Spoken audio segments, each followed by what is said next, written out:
the majority of my working life, worked in higher education. I had 2 jobs, and I also worked, because I worked in education, I only worked 9 months of the year. So I had 3 months of the year where I wasn't working. So I had a second job just to bring in an extra income, as my wife did. We both worked in the 2 same jobs. We had 4 jobs between us. Oh. And it was a fantastic lifestyle. But I soon became aware that there was a continued approach to, even, say for instance, the amount of times I've got anxiety because I've got an interview, I'm not sure I can do this. And then the general approach was, well, maybe you should go back to your doctor and see if you can get your medication increased, or maybe you need it changing. Well, let's have a look at this anxiety, you know. And then I've got depression, and I'm not even exaggerating. This I try to keep this in reality, not minimise or maximise. I try to keep it in reality. Now, I'm going to make up a hypothetical person, but hopefully captures the reality of my experience.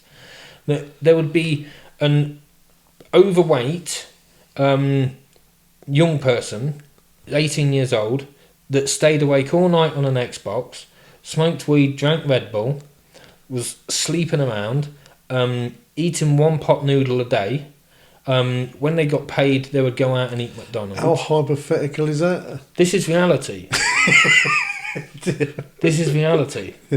And then they're saying, I'm depressed. It's not funny. And over the years, it's not funny, but it's the reality of it. Well, you're kind of meant to be depressed, aren't you? That's a healthy emotion if you're living that lifestyle. But on this side of the fence, there was no discussion of, we need to tell them to stop living this lifestyle. You can't do that because you might hurt their feelings. What we need to do is, look, he's got his doctorate down the road. Give him a studied for 7 years. You need to go in and he'll give you more medication. Wow.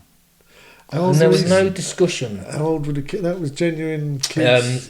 In this context, and I won't name the organisation. No, I think you're right. I think that's a general. It's a general approach around the country. Yeah. It's not 16 to 24 in this where I was working in these hostels. They were supporting his lifestyle. Yes, their lifestyle. Supporting the lifestyle, and you know what? I just looked. It was their choice. It was their choice. And it was kind of like, I was looking last night, I spent 20 minutes just having a few look at things ready for this.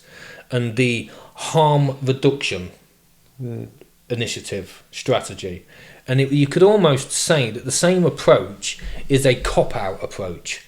It's just one just to keep everything relatively quiet, relatively good, you know, but without trying to progress.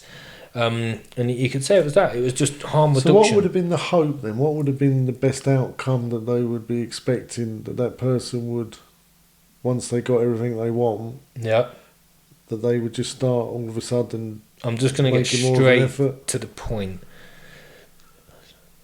And you know what? There was no hope other than this.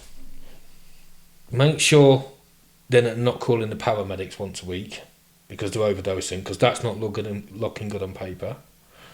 Try and make sure that they have a successful move on, because that was important. These were conversations, or were these just... but that was the general feel. That's what... And I didn't pick up on this after 3 months of working there. It was after years of working there that the cracks start to appear.